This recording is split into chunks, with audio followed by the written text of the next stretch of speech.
Hello दोस्तों, नमस्कार दोस्तों। आज हम आपको बताएंगे मादा जनन तंत्र की संरचना के बारे में।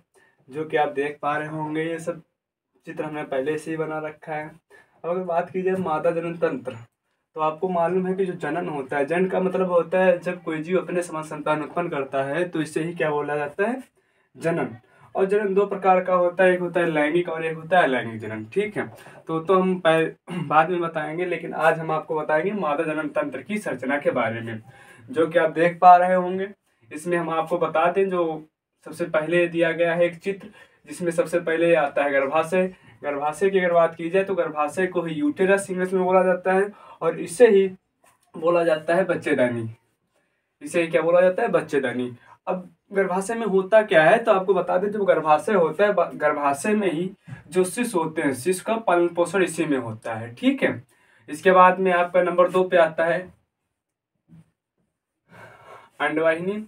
अब अंडवाहिनी जो होता है मादा जनन तंत्र का मुख्य भाग होता है, जहां पे आपको बता दें जो अंडाशय होता है, अंडाशय में ऐसे यहाँ पे अंडाणु बनते हैं, और वो अंडाणु इन झालर के द्वारा, झालर कीप जो होती है, इनको यहाँ अंडवाहिनी पे ले जाती हैं, और इधर यौन मार्ग के द्वारा शुक्राणु जो होते हैं यहाँ पे आ जाते हैं। ये दोनों आपस में अंडवाहिनी वाले स्थान पे मिलते हैं। अगर आपसे क्वेश्चन पूछेगा कि ये बताइए कि वह मादा जनन तंत्र का वह कौन सा भाग है जहाँ पे निषेचन की क्रिया होती है, तो वह आपका कौन सा भाग होगा, अंडवाहिनी या फ्लूपियन टिप या डिब्बी वाहिनी भी इसको बोला जाता है। इसके बाद में आपसे पूछेगा ये जो झालर होती है, इसका काम क्या होता है, इसका कार्य क्या होता है। तो ये जो अंडाशय होता है, अंडाशय के अंदर अंडाणु बनते हैं, और इन अंडाणुओं को ये जो झालर होती है, ये वाली ये झालर क्या करती है, इन अंडाणुओं को पकड़ के यहाँ फ्लोपियन ट्यूब में या अंडवाहिनी तक ले जाती है, यहाँ पे ले जाती है, जहाँ पे शुक्राणु यौन मार्ग के द्वारा जाते हैं और वहीं आपस में मिल जाते हैं, निषेचन हो जाता है। इसके बाद में आपसे पूछेगा ये जो ओवरी होती है, जिसको अंडाशय बोला जाता है, अंडाशय, इस अंडाशय के कार्य क्या होते हैं। अगर बात की जाए इस अंडाशय की, तो ये जो अंडाशय होता है, ये अंडाणु का निर्माण करता है, अंडाणु का निर्माण करता है, और इसके साथ साथ में ही ये मादा हार्मोन्स का भी स्राव करता है। मादा हार्मोन्स भी स्रावित करता है। मादा हार्मोन्स की बात की जाए, स्रावित करता है, पूछेगा कि भैया मादा हार्मोन्स कौन से होते हैं, तो जो मादा हार्मोन्स होते हैं उसमें इसमें आता है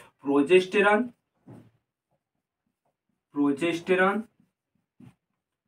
और एक आता है एस्ट्रोजन, एस्ट्रोजन, और एक और होता है जिसको बोला जाता है रिलैक्सिन। रिलैक्सिन भी जो होता है मादा जनन तंत्र के संबंधित हार्मोन्स है। रिलैक्सिन जो होता है, जब जो मादाएं होती हैं, जो संतान उत्पन्न करने वाली होती है, उसी समय इसका क्या होता है, श्रावण होता है रिलैक्सिन का, जिससे क्या होता है, उनको थोड़ा रिलैक्स मिलता है, शांत मिलता है आराम से। इसके बाद में अगर हम आपसे बात करें कि यौन क्या होता है, या वह यौन का मतलब ये होता है, इसको वैगिना बोला जाता है, या वह भाग होता है जहां से जो शुक्राणु होते हैं, शुक्राणु प्रवेश करते हैं, या ये कह सकते हैं जो यूरिन होती है, यूरिन मादाओं में इसी मार्ग के द्वारा बाहर निकल जाती है। आशा है ये पूरा आपके चित्र समझ में आया होगा। इससे ज्यादा और यहाँ पे कुछ नहीं है, बस आपको इतने याद रखना है। इसके अलावा यहाँ से जो जो भी क्वेश्चन बनेंगे वो हो जाएंगे। दूसरी बात अगर आपको बता दें, मादा हार्मोन्स हो गए, इसके बाद में आते हैं यहाँ से सहायक ग्रंथियां, कि इसमें ग्रंथियां कौन कौन सी होती हैं मादा जनन तंत्र से संबंधित। मादा जनन तंत्र से संबंधित ग्रंथियां मतलब ग्रंथियां कौन होती हैं, तो आपको बता दें दो ग्रंथियां पाई जाती हैं, चाहे हाई स्कूल में हो चाहे इंटर में हो। जो दो ग्रंथियां होती, एक होती बार्थोलिन ग्रंथ,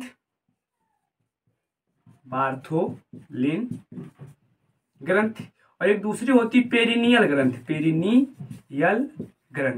ये दोनों पाई जाती हैं ग्रंथ।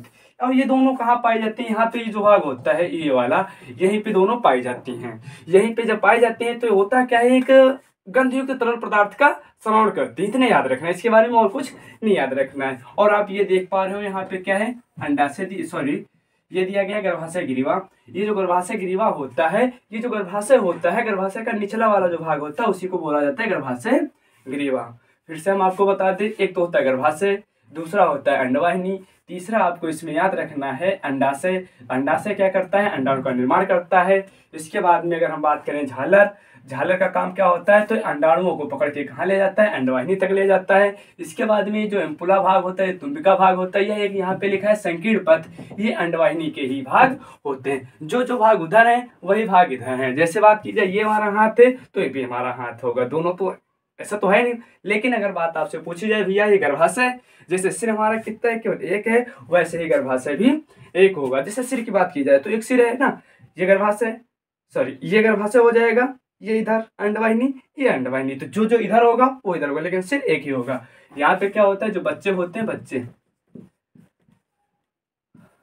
बच्चों का पालन पोषण होता है। जो शिशु होते हैं या भ्रूण, यहीं पे तो भ्रूण बनता है, वहीं पे इसका क्या होता है, पालन पोषण है। आशा है कि हमको ये वीडियो आपको पसंद आया होगा, कमेंट में जरूर बताएं।